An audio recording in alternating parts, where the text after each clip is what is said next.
Halo Tribuners, salam jumpa di Tribun Ambon. Hari ini edisi 23 Agustus 2021.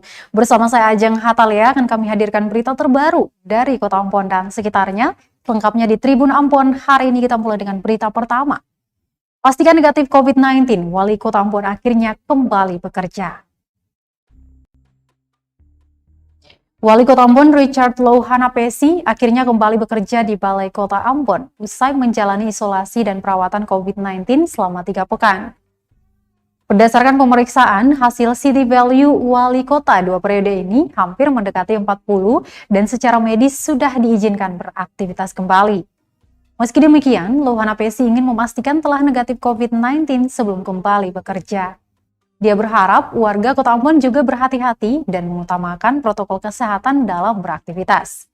Sebelumnya Tribuners, Louhanapesi positif terpapar COVID-19 berdasarkan hasil tracing dan testing kontak erat supirnya yang lebih dulu terpapar COVID-19 beberapa waktu lalu. Sejak terkonfirmasi, Louhanapesi kemudian menjalani perawatan di RSUP Dr. Jelemena dengan gejala awal batuk ringan. Ia beserta istri, 1 orang anak, dan 1 asisten rumah tangganya kemudian dinyatakan sembuh dan kembali ke rumah pada Sabtu 7 Agustus 2021 lalu.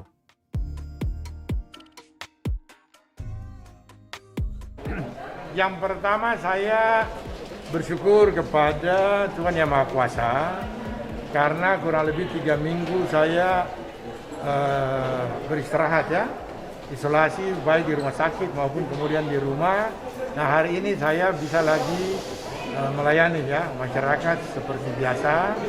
Tentunya dengan itu pengalaman yang sangat-sangat berharga buat saya untuk lebih hati-hati ya, lebih hati-hati.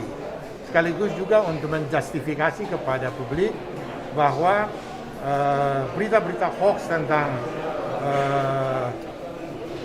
COVID ini sama sekali itu dia terbantahkan ya.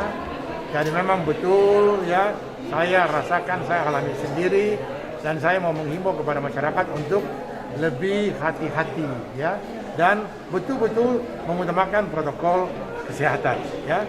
Nah, itu yang saya kurang lebih 2 minggu di rumah sakit, lalu kemudian saya 1 minggu di isolasi mandiri.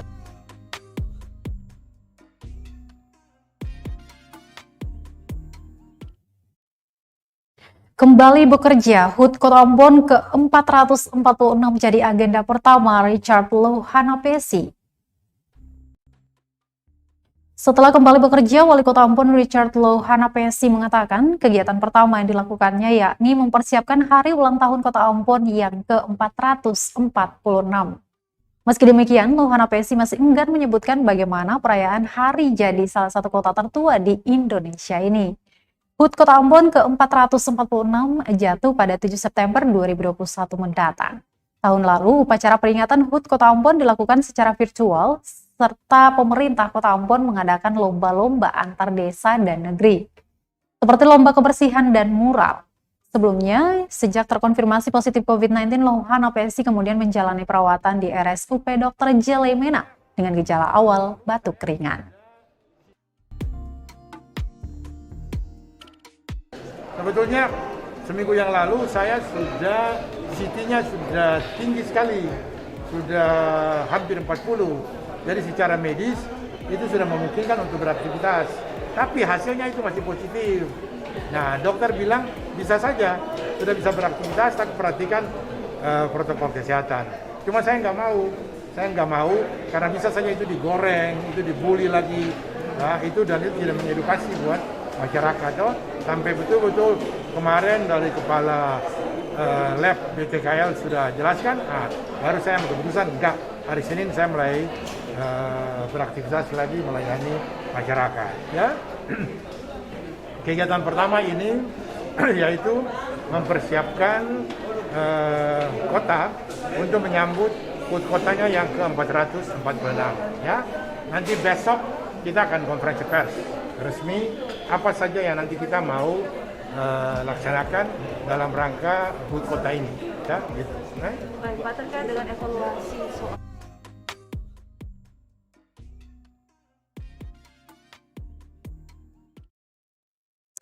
Baik, terima kasih dari Kota Ambon kita ke berita Kabupaten Buru. Gunung Botak harus jadi masalah bersama, bukan hanya tugas kepolisian. Humas Polda Maluku membenarkan masih adanya aktivitas penambangan emas ilegal di kawasan Gunung Botak, Pulau Buru, Maluku. Demikian disampaikan Kabid Humas Polda Maluku kepada tribunampon.com Senin 23 Agustus 2021. Menurut Rum, kawasan penambangan ilegal itu lumayan luas hingga harus dijaga ratusan personel. Namun nyatanya hanya puluhan personel yang berjaga di sana. Menurutnya, hal itu terjadi lantaran anggaran pihak kepolisian untuk anggota yang bertugas di sana sangatlah terbatas. Rum meminta agar masalah penambangan ilegal harusnya menjadi masalah bersama, bukan tugas kepolisian saja. Dia melanjutkan, Ujung Gunung Botak merupakan masalah bersama, pemerintah daerah harus bekerja sama dengan pihak kepolisian, mengusut dan menjaga Gunung Botak dari para penambang ilegal. Pintar lah Pak, basah-basah. Pulang.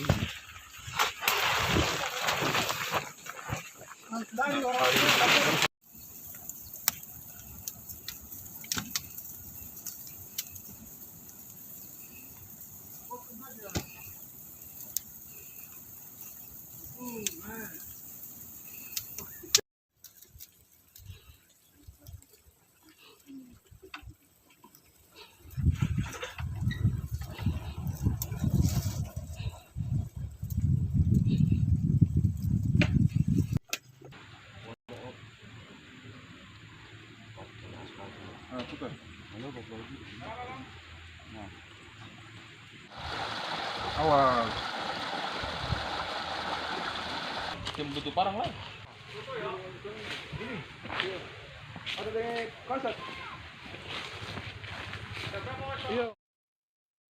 Baik, Tribuners, kita ke berita lain. Minta masyarakat bijak gunakan media sosial. Rum sebut komentar jahat bisa dipidana.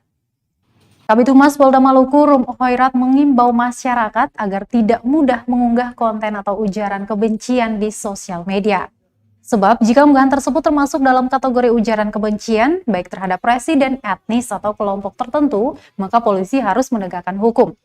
Dia melanjutkan, apabila ada unggahan memuat ujaran kebencian, pihaknya tetap menegakkan hukum untuk dikenakan Undang-Undang ITE.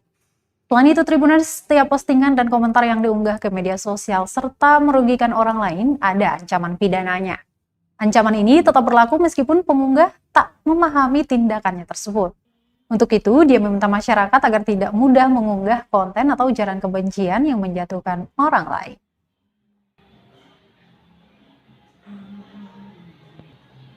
Perlu juga terbatas. Iya. Udah? Oke, beta terima tamu di sebelah ya. Siap. Ini. Oke. Teknologi digital yang saat ini dengan handphone, dengan smartphone, orang seketika bisa melakukan apa saja dengan postingan-postingan. Saya menghimbau kepada masyarakat agar berbijak menggunakan media sosial. Karena apabila yang kita buat atau ke postingan-postingan yang kita buat itu mengandung unsur pidana atau merugikan orang lain, kemudian orang lain itu melaporkan kepada kami Polri, wajib bagi kami untuk melakukan penegakan hukum di situ. Oleh karenanya setiap kali postingan-postingan agar cek and cross check, kemudian dipikirkan matang sebelum di posting. Tidak berarti bahwa kami ingin untuk menginginkan kebebasan daripada masyarakat, tidak. Tapi setidaknya kebebasan itu di dalamnya juga agar menjaga hak-hak orang lain, jangan sampai merugikan orang lain. Demikian. Oke.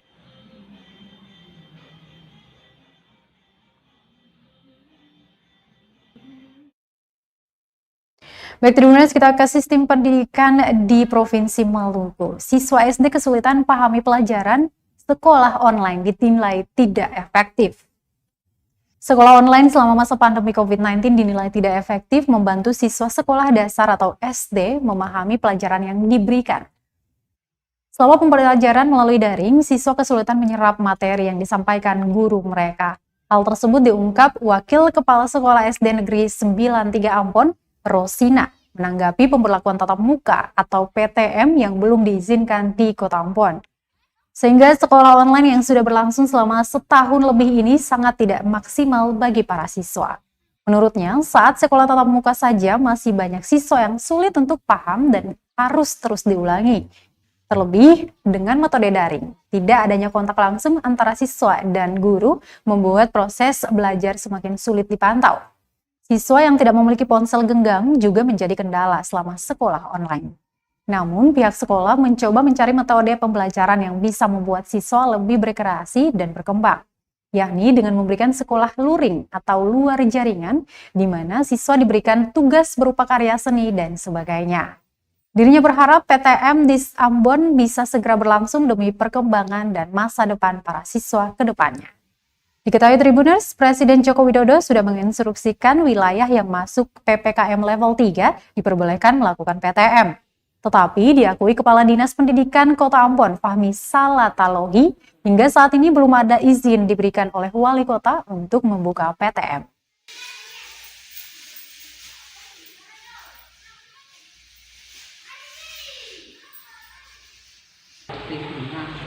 Tapi ya begitulah, untuk mencapai target itu ya tidak maksimal. Karena begini, kenapa saya katakan tidak maksimal? Karena dari sekian siswa itu hanya ada beberapa anak yang tidak memiliki HP Android. Itu kendalanya di situ. Dan ada anak yang memiliki HP Android itu pun patungan sama kakak-kakak yang di kelas, ada yang di SMP, ada yang di SMA, terus ada yang kuliah, ada dengan orang tua. Nah, untuk online, untuk kelas, untuk Zoom, kita selalu Zoom. Namun dibatasi dengan waktu, karena harus malam, karena untuk supaya siswa bisa memegang HP toh. Jadi di sini kita belajarnya selain daring dan luring, berupa belajar di rumah. Itu pun berkelompok, itu belajar kelompok.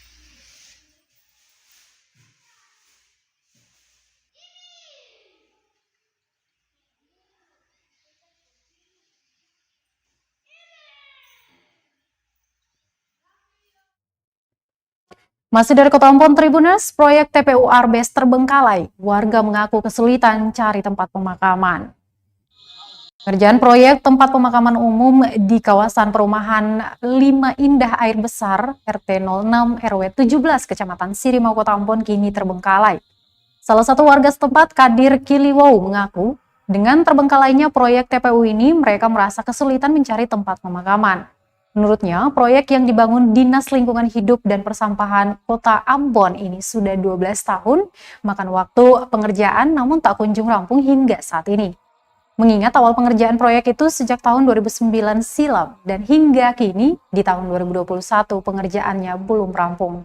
Dia berharap pemerintah Kota Ambon harus lebih serius menangani masalah ini agar warga sekitar tidak merasa sulit saat mencari tempat pemakaman.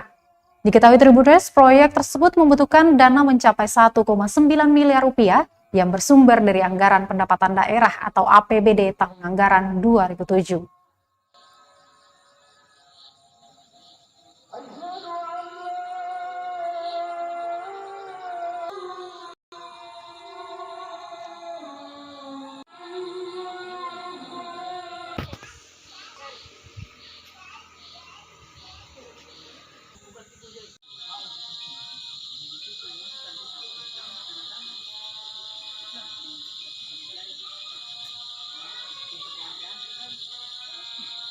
Saya pribadi sebagai warga RT 6 RW 17 Desa Batu Merah, saya merasa kecewa terhadap pemerintah Kota Ambon karena sampai sekarang proses pembangunan TPU Air Besar belum rampung.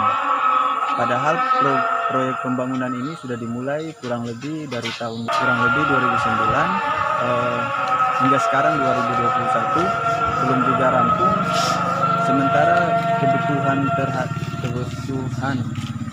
TPU itu sangat mendesak. Contoh kemarin ada warga kami, warga RT 6 yang meninggal.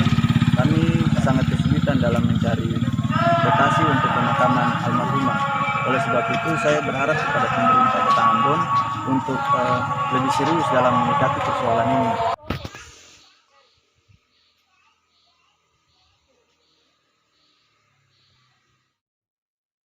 Baik, Tribuners, kita ke berita ekonomi. Masih musim hujan, harga ikan di Pasar Mardika Ambon naik lagi. Harga ikan di Pasar Mardika Kota Ambon meningkat akibat curah hujan tinggi yang mengguyur beberapa bulan terakhir di Kota Ambon. Musim penghujan yang belum berakhir membuat nelayan kesulitan menangkap ikan. Akibatnya mereka juga menaikkan harga jual kepada pedagang. Akhirnya para pedagang pun menjual ikan kepada warga dengan harga yang cukup tinggi.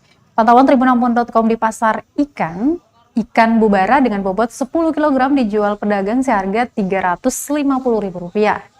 Biasanya harga bubara ukuran besar hanya dijual Rp250.000 per 10 kilo saja. Mahalnya harga jual dikarenakan aturan mereka membeli dari nelayan harga Rp300.000 per 10 kilo. Sedangkan untuk ukuran kecil mereka menjual Rp30.000 per kilogram. Sementara itu Tribuners, ikan momar dan tongkol dijajakan pedagang seharga Rp20.000 per tempat berisi 4 ekor ikan.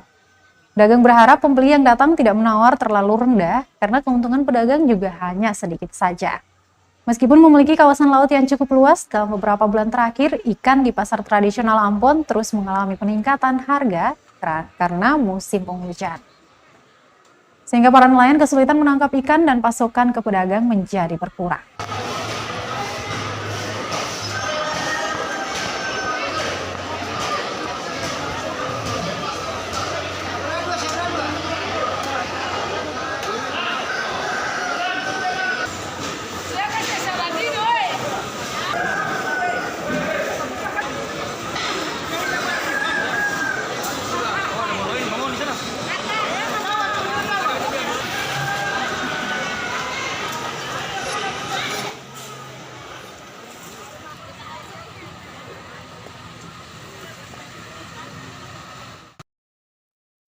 Tribuners, Pasar Apung belum dialiri listrik, begini tanggapan PLN UP3 Ambon.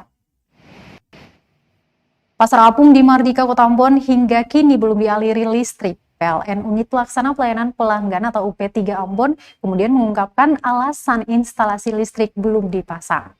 Manajer bagian jaringan Yoyon Herianto mengatakan, kendala utama yakni jarak trafo menuju lokasi pasar yang cukup jauh. Pihaknya membutuhkan pembangunan jaringan baru untuk bisa mengaliri listrik kepada pedagang. Dia melanjutkan diperlukan jaringan existing untuk pelayanan tegangan rendah di Pasar Apung dengan biaya yang lebih besar. Sehingga untuk menutupi anggaran penambahan jaringan tersebut, jumlah permohonan pemasangan listrik harus lebih besar. Pihak PLN baru bisa melayani jika nilai investasi yang dikeluarkan untuk penambahan jaringan sesuai dengan biaya pemasangan instalasi listrik baru. Maka dari itu, PLN memberi solusi agar pedagang yang akan mengajukan pemasangan harus cukup banyak untuk menutupi share investasi. Dia menjelaskan, PLN bukan tidak bisa melayani tetapi memang harus disesuaikan dengan aturan yang sudah ditentukan. Namun, pihaknya mengakui akan kembali turun ke lapangan untuk sama-sama mencarikan solusi terbaik bagi para pedagang. Diketahui Tribuners, sejak direlokasi pada bulan Juni lalu, pedagang Pasar Apung Mardika terus mengeluhkan listrik yang belum mengalir di lapak yang mereka sewa.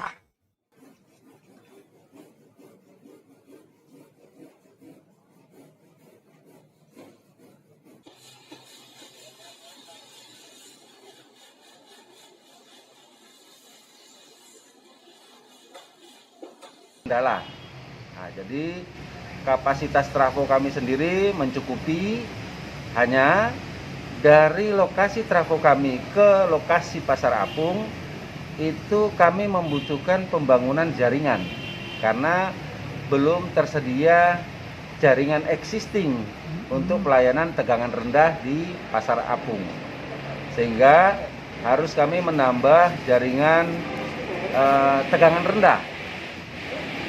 Nah, pada saat waktu kami membuat jaringan tegangan rendah itu, sudah tentu ada rencana anggaran biaya yang akan timbul akibat dari permohonan tersebut. Nah, permohonan tersebut itu kami bisa melayani jika nilai investasi yang kami keluarkan dengan nilai penyambungan baru dari pemohon itu sesuai. Nah, jika tidak sesuai, bukan tidak bisa kita layani, tetapi ada solusi yang harus kita ambil bersama. Nah, PLN membuat satu aturan untuk share investasi namanya.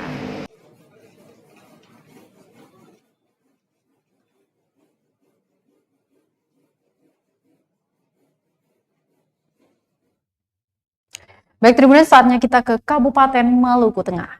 Warga Saunolu dan Mahu bersedia direlokasi, pemerintah segera bangun rumah tahun depan.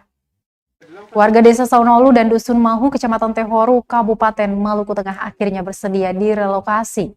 Kepala BPBD Kabupaten Maluku Tengah, Abdul Latif K. mengatakan, mereka menyetujui direlokasi lantaran trauma gempa 6,1 skala Richter terjadi pada Rabu 16 Juni 2021 lalu. Tercatat sebanyak 93 kepala keluarga akan direlokasi, masing-masing 43 kakak dari desa Saunolu dan Dusun Mahu sebanyak 50 kakak. Latif memastikan mereka tetap siap direlokasi, bahkan negeri Saunolu telah menyiapkan lahan pribadi untuk dibangun hunian baru. Sementara itu, Tribuners, warga Dusun Mahu berkoordinasi dengan pemerintah desa induk atau negeri Tehoru untuk mencari lahan kosong. Rencananya tahun depan rumah bantuan pemerintah tersebut sudah bisa dibangun. Hanya menunggu kesiapan pemerintah negeri Tehoru saja terkait pembebasan sebagian lahan milik pribadi bagi warganya di Dusun Mahu.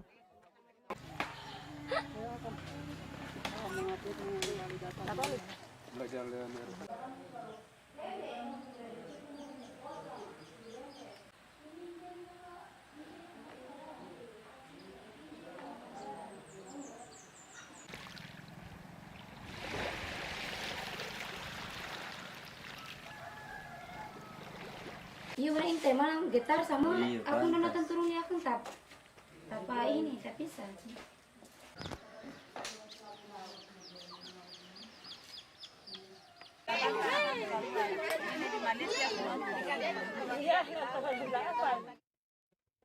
Baik, Tribuners, berita berikut ini terkait penanganan COVID-19 di Kabupaten Buru. COVID-19 belum berakhir, Pemda Kabupaten Buru, Maluku diminta segera fungsikan kembali gedung isolasi. Wakil Ketua Pansus COVID-19 DPRD Kabupaten Buru, Muhammad Rustam Fadli Tukuboya, memastikan rumah sakit lapangan segera difungsikan kembali untuk penanganan pasien isolasi di daerah tersebut. Dia mengaku pihaknya telah melakukan langkah-langkah agar mengembalikan fungsi bangunan di Pasar Tatanggo yang sebelumnya dialihfungsikan sebagai gedung Dinas Perdagangan dan Perindustrian Kabupaten Buru. Dia menuturkan perkembangan COVID-19 di Kabupaten Buru masih perlu penanganan yang serius. Pasalnya dalam kurun waktu 1 bulan dilaporkan terdapat puluhan orang yang terpapar virus corona. Dia berharap upaya pengembalian fungsi bangunan tersebut bisa ditepati oleh dinas terkait dan akan diikuti dengan peninjauan kembali. Namun menurutnya bencana non-alam ini masih terus terjadi dan belum tahu kapan berakhirnya. Pengalihan gedung dalam situasi ini, kata dia, sangatlah keliru.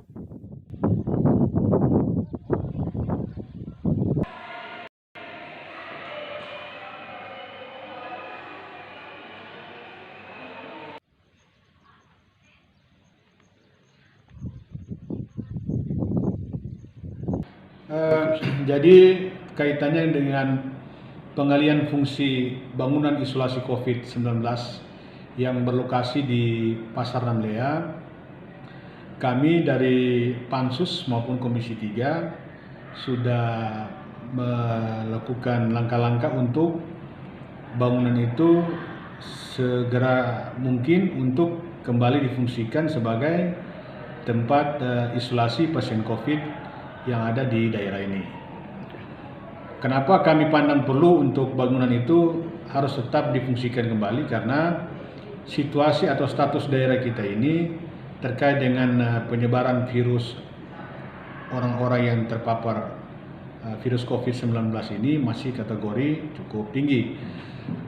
Pada beberapa waktu lalu, rapat yang kami pernah lakukan dengan Direktur RSU, itu penjelasan Direktur RSU saja dalam 1 bulan itu ada 40 orang yang terpapar virus COVID-19 yang dirawat di RSU, dan dalam 1 bulan itu ada sekitar 10 orang yang meninggal. Berarti ini kami beranggapan bahwa masalah COVID di Kabupaten Buru ini masih cukup mendapat penanganan dan perhatian yang cukup serius oleh pemerintah daerah maupun Satgas COVID.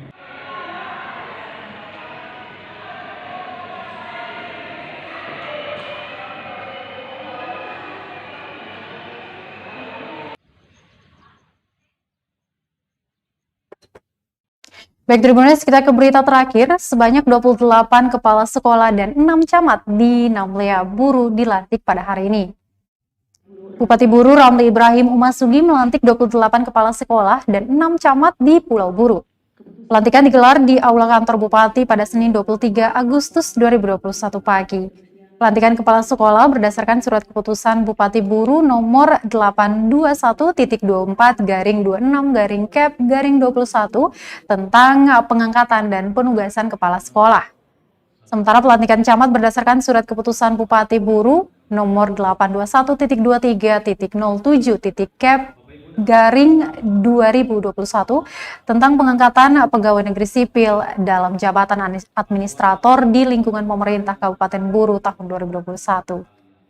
Kata dia, bagi camat yang baru dilantik juga harus bisa berkoordinasi kepada kepala desa agar memanfaatkan sumber daya alam yang ada di desa masing-masing. Evaluasi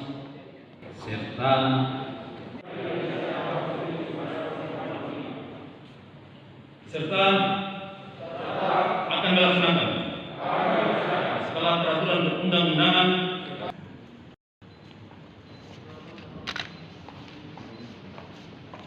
saya Bupati Buru dengan ini secara resmi melantik saudara-saudara dalam jabatan yang baru di lingkungan pemerintah Kabupaten Buru. Saya percaya bahwa saudara-saudara akan melaksanakan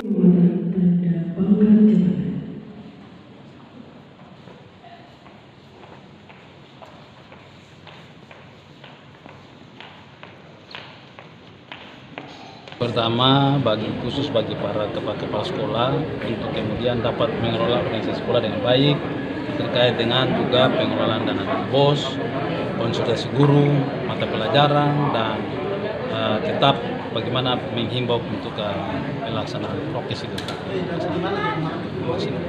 Ya, untuk camat sendiri gimana Pak? Camat sendiri ini kan tugasnya sekarang sudah sangat sampai tugas pokok ada tambahan-tambahan dalam variasi tugasnya, bagaimana bisa mengkoordinasikan para kepala desa memanfaatkan sumber daya alam yang ada di desa masing-masing sehingga ekonomi kita tetap tumbuh sekalipun dalam masih adanya penyebaran virus COVID-19, yaitu situasi bagaimana bisa memanfaatkan dana kur, kemudian tidak ada keluhan masyarakat karena selama BLT dan skim-skim bantuan yang lain.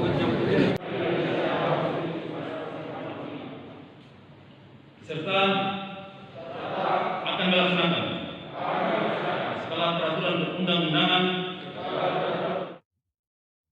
Baik Tribuners, berita tadi sekaligus menutup perjumpaan kita di Tribun Ambon untuk edisi hari ini. Tentu saja 23 Agustus 2021. Kami akan kembali untuk mengupdate berita terbaru dari Kota Ambon dan sekitarnya di besok hari. Untuk itu stay tune terus ya, dan jangan lupa untuk update berita terbaru di portal kami di www.tribunambon.com. Follow juga akun Instagram dan Facebook fanpage kami, dan jangan lupa untuk subscribe kanal YouTube kami di Tribun Ambon.